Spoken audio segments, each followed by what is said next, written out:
5:30, and then I get up and do dogs and cats and kids and breakfast. And let's do it. Next. How's everybody with necks just in general? Where's the issue? Is it mid-necks? Where's yours? Side benders. I used to be good at side benders, and I wasn't with rotaries AAs, and then all of a sudden 2-3 side benders don't work for me much anymore. I'm always doing a rotary. And you want to be able to do side benders again. Okay. What about who's good with OAs, who's not? I'm good with OAs. Okay. What about just a mid-level cervical? C3, 4? I only do rotation thrust though. Okay. Who does cradles? Who does chin holds? I do chin. Cradle. Okay. Can everybody do cradles? But you prefer to do chins? No, that was me. No, sorry, that's the other way around. Yeah. I'm the only one that does chins. Yeah. No, I'm a chinner too. Sorry. If it needs Chin's great. to go. I just want to know where everybody's at. I guess I'm comfortable to try it, but I feel like my wrists aren't strong enough on bigger heads. But you guys will do cradles? Yeah. But can you do chins okay? We can, yeah, but at uni they kind of phased us out of it because they thought it was a bit invasive, like in the face-to-face, but as long as you kind of... Can we agree to forget everything that you learned? Yeah. I don't know where that kind of a comment comes from.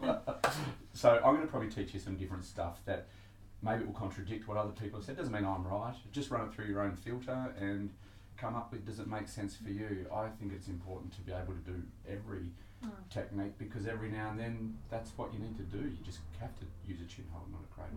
So anyway, I just wanted to know who was doing what. I'd like to learn seated. Cervical? I've had a bit of a go, but I wouldn't say that I'm proficient enough that I would do it enough. Okay, so I always say with manipulation, it's much less important positioning. Positioning's overrated, you know.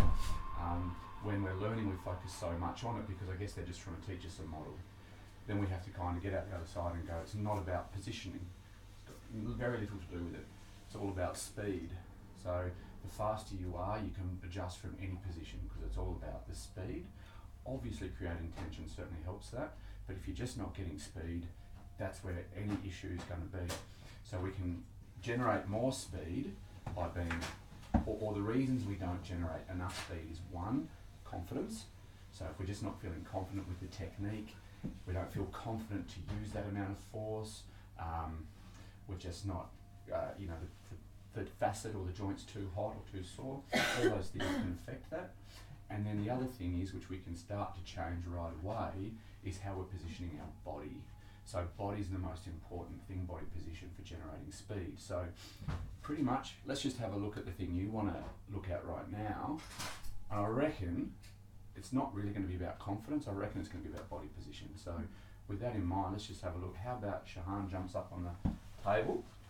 Eleni, show us the technique that you're having the most issue with the neck and that you'd like to be able to do. That's all right. No, I just want to see your position, and that'll be a good thing for you to feed back to. Come on. I had to have my top up the other day when I was being filmed, so... It's not out there in the general public. And my butt facing the screen. But the great thing about filming yourself is you will actually see it. If you watch it. Yeah, you will see it. And that's the best learning you can do, better than me telling.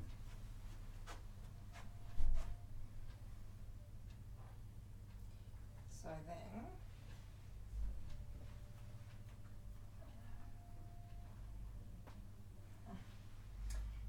okay, so maybe not that one. That wasn't very forceful. I don't use a lot of force.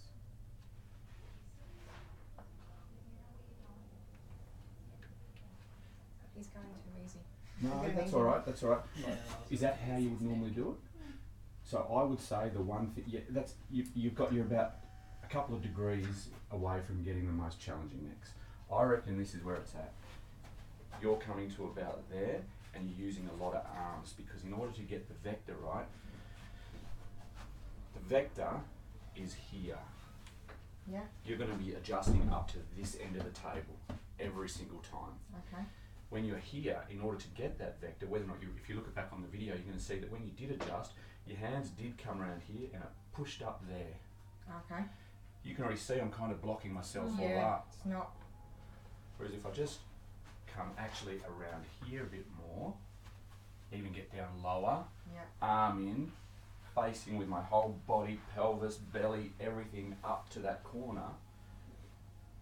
I've got my weight and my body all behind it. It's very easy to push, even if you do have the head right in there. And in fact, despite what they tell you about that being invasive, for a lot of patients, that's very comforting. Yeah. Okay, you've got breasts, you have to take that in consideration, but I know with some patients, this is, being close to them is actually very comfortable and it's very strong. And all I really have to do is lean my body on that, and I've pretty much got all the force I need. But you can't do that from here. No. So okay. you're relying on having to hold the head, Okay. which is taking energy, Yeah. and then trying to generate force, which is why you can't get the speed Okay. every time. Yeah. So just have a little sense of that. Just focus on that is where the vector is. But a side bender is going to be this way. Well, that's if you want to do it down and back, yeah. Still, down and back's the same thing, so the vector's that way.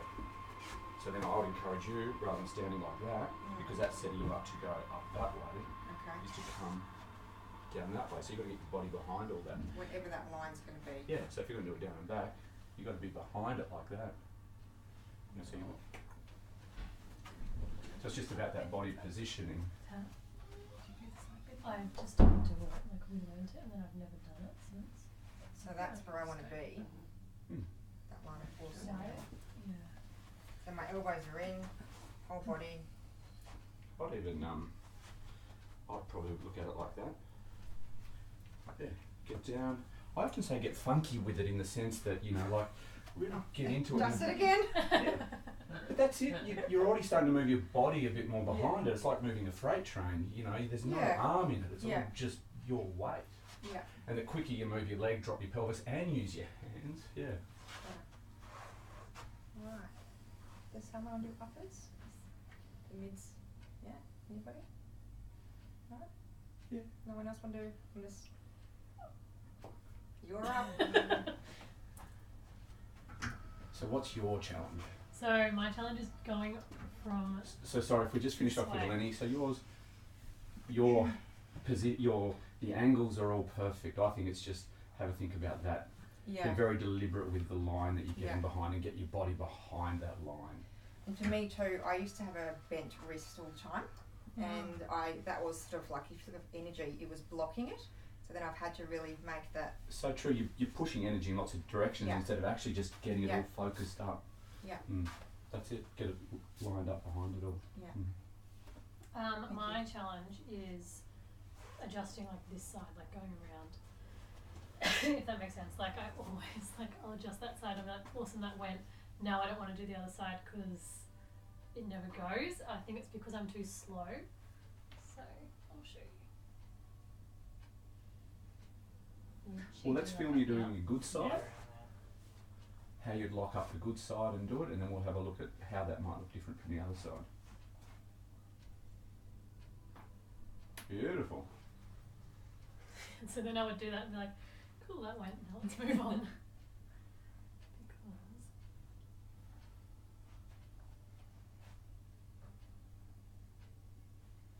Are you left or right-handed? Right.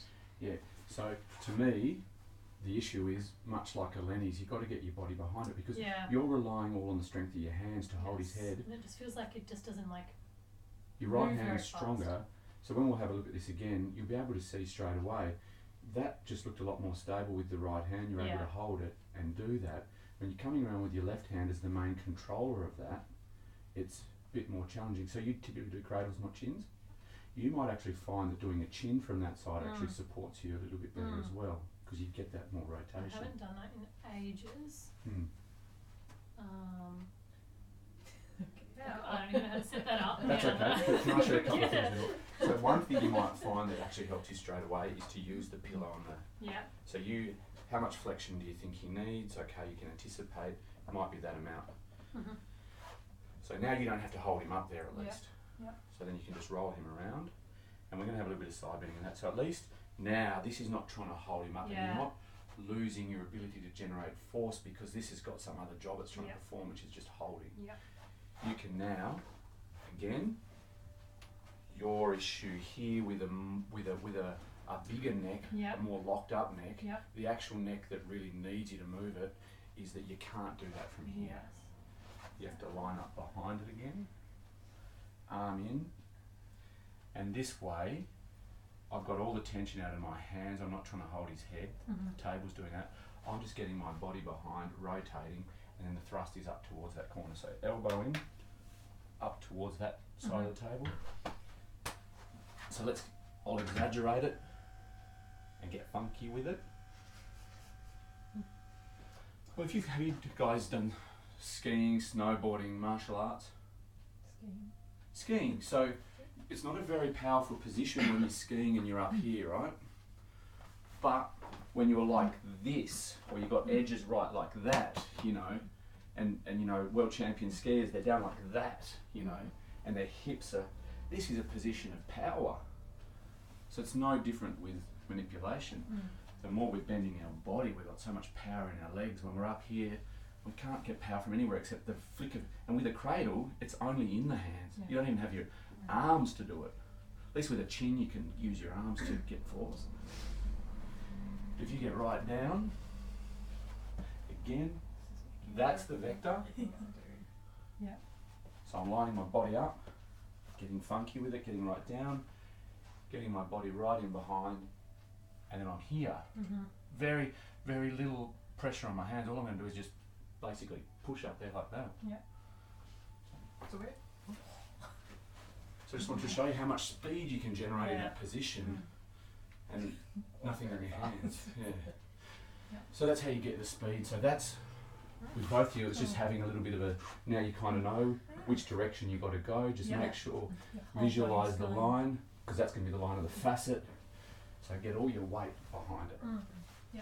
And to get best weight and weight transfer, just get down.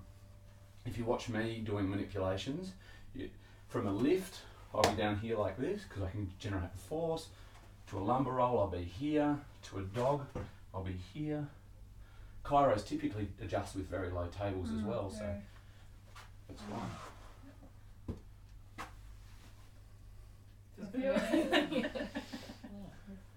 Anything else? Because we can then break this down in a sec. Do you want to go over anything else before? not at this point in time. It's enough to work with? Yeah, it is, you know, and I think if we, even just 15 minutes every Monday, like I'll block out an extra half an hour on a Monday, so we can just have a powwow together. Yeah. Absolutely. Because it's good to have a regular time that we know, like just for 20 minutes, Yeah. you know, Yep. and just manip each other and talk about it and watching. You know, I think the biggest moment for me was in lumbers when I moved my body to go where I needed to be. And that was after I went to watch you actually in the city. Oh yeah. When I'm doing lumbers, if it's too lordotic, well then I'll bring the leg right out, so it sort of, it then flexes a bit more because you bring your leg right out. And so I did that I copied that and I thought, oh yeah, that sort of works.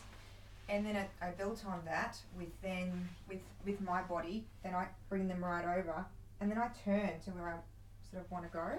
Yeah, great. And even though you're told that for 10 years or 5 years of uni and 3 years after, one day you just actually do it. That's what we're talking about.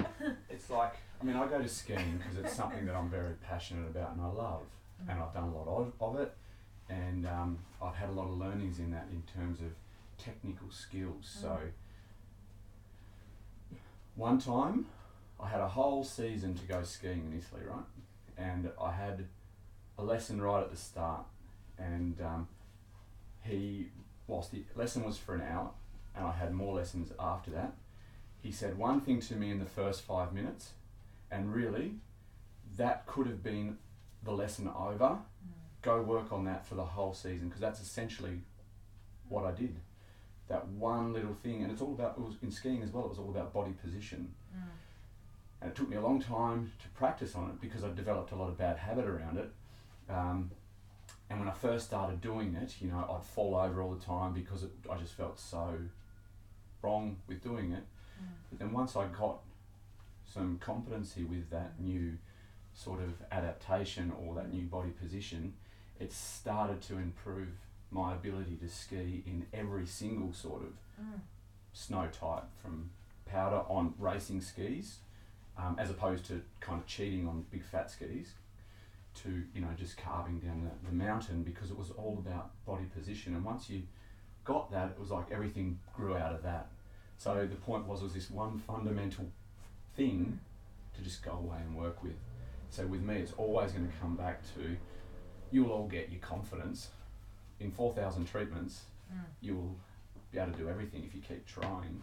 I think when you're in uni too, like my neck was hurt a lot in uni because I had a sort of a gnarly neck, and so I guess got slammed, and so then I didn't want to hurt anyone else, and that then installed a bit of fear, and that took me a while to sort of work through that, you know, for me personally when I was at uni.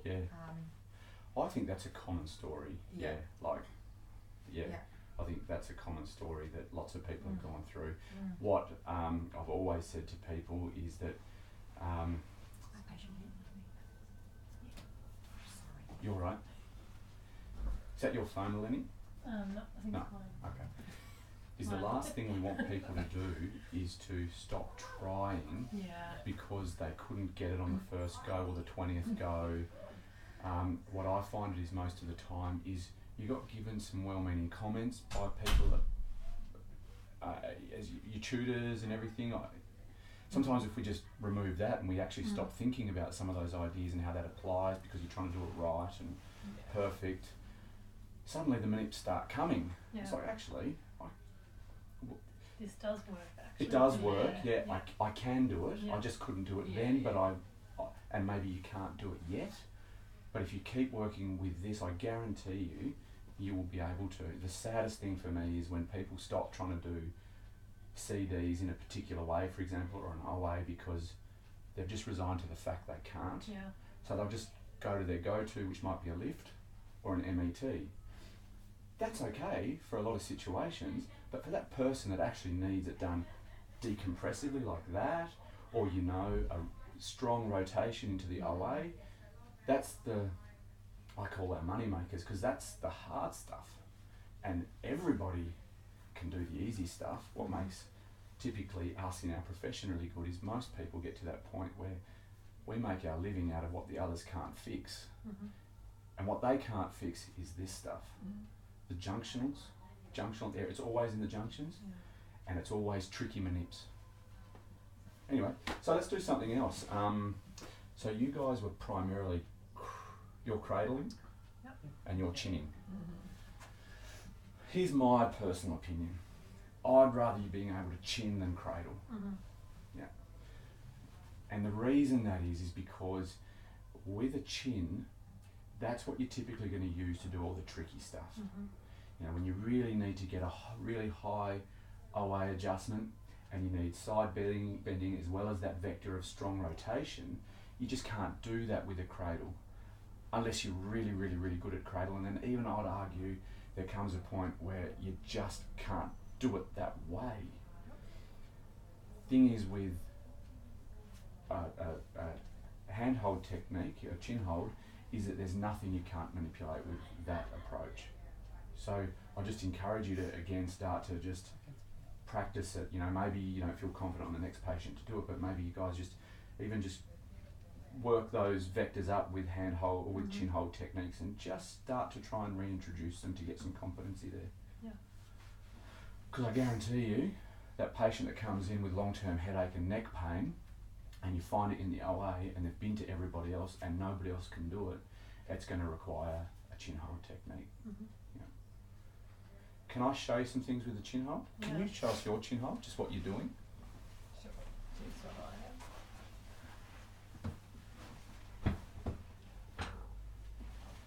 Tell you what, a bit more. Don't like to get as funky as me. No, I do get down a little bit, but not that much.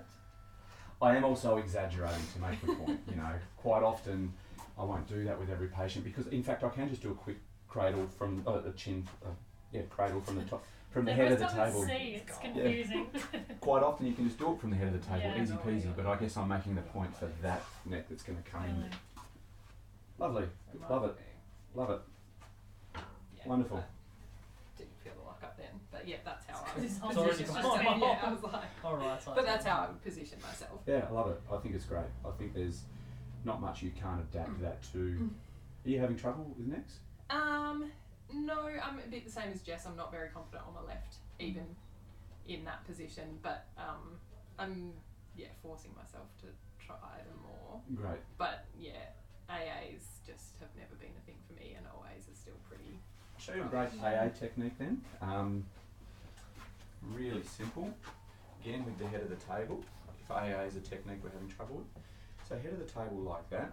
We just gently hold under the occiput here. So simple. Roll it all the way around. Come back to half, so 45 degrees. Side bending. Again, you've got to come around the table because you're going to push the hand on his cheek up that way. It's just like that. That doesn't feel like a strong lock, does it? No. It shouldn't do. And your neck's not going to go, but I'm going to put a little bit of pressure through so these guys can see and we can get it on the video. But essentially, that's it.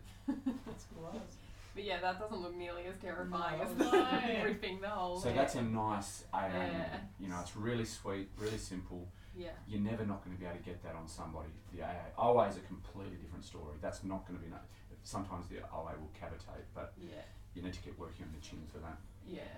To my point that you can do a cradle for an OA, yeah, nice easy one, but sometimes you're going to have to get right around here anyway. So it just makes sense to kind of get your body behind, reset, take up that position, hand here, and it might be the same advice I gave for Jess, that on your left side, actually try and use that table to take a bit of pressure out of this, so you're not trying to worry about what that's got to do. And then you can just line this up mostly. You're just going to slide up, and this is just to guide it around. And so the reason I love this one is because when they're super locked, you just need that element of rotation. Just that little smidge more, not a heap more, but still most of it's that force up that way. Enough ideas on that today, or you want to have a look at some more stuff? So what was that again? That was a rotation until it's locked up, then push back. Would one of you guys like me to show you? Would you mind doing it on my neck? Yeah, sure. Like it actually needs Sorry, to yeah, I couldn't go. say it. No, it's cool, and I think we've actually got a good. You'll be able to. Yeah, What I love about look the at it, video yeah. is you can slow it down and actually like Yeah. listen to it, but then you'll be able to kind of see Yeah. what I'm doing. So again, you don't even, again, that idea of position and speed. Like, obviously, I'm making the point that position's not important. We all know it is. It is important, but it's the thing that we overrate more. When we try and correct our technique, we obsess on and kind of get paralysis by analysis of looking at, do I flex it more? Do I have it more extension? Do I have it more side bent, more rotated? It's always going to be speed. You know where the tension is just because you're bona fide now, you're osteopath, you know that that's enough rotation, you can just feel it as opposed to there. Okay, so to make this one really simple, rotate around to just where it just locks. Now we're not forcing that, and then just come back, say halfway, 45, take up the rest of the slack with a bit of side bending. Now Alice should feel quite comfortable there, she shouldn't feel like that's hurting. One, because it's not very locked, and two, and this is something you need to get out of all your neck technique, you're not rubbing down to the bone. They used to tell us that to rub down to the bone, to get right down to the bone when you're doing manips. That just hurts people. Keep your fingers really soft, you don't have to do that. Speed's everything. And if they're relaxed, because they're feeling good, then that will work. Bring your body around, you're just going to gently, I would prep the patient, then I'd have my hand here for a very quick amount of time. But for the purpose of demonstrating, I'm just going to hold it here, just like this for a little bit so you can see what I'm doing. Now I'm going to get my body around here, and you can see my elbow is down here in line with that vector again. Are you right for me to just adjust that? Breath in for me. And out, and this is how I would typically do it, and then come up at the last bit, just put everything on. Okay. That's like my whole neck. Yeah, that was. It needed to go. So we can do that again. So all the way over, back to 45, just gently on the side, just nice deep breath in and out, and I'm getting in behind my body here, so I'm right in there. So that feels, yeah. That's what happens to my neck every time it gets adjusted. Needs to go though. Couldn't turn when I was swimming the other day. I couldn't breathe out one Yeah. side of my thing. Oh, Thank you. No worries.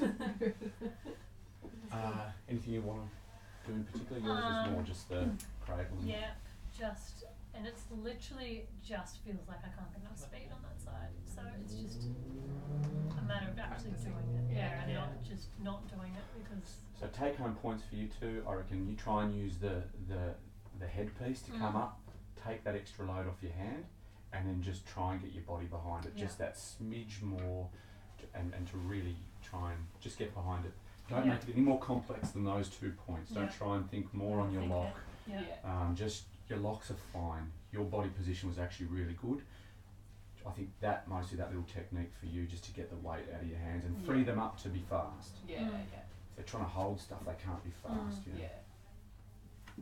Yeah. Cool. Cool. Cool.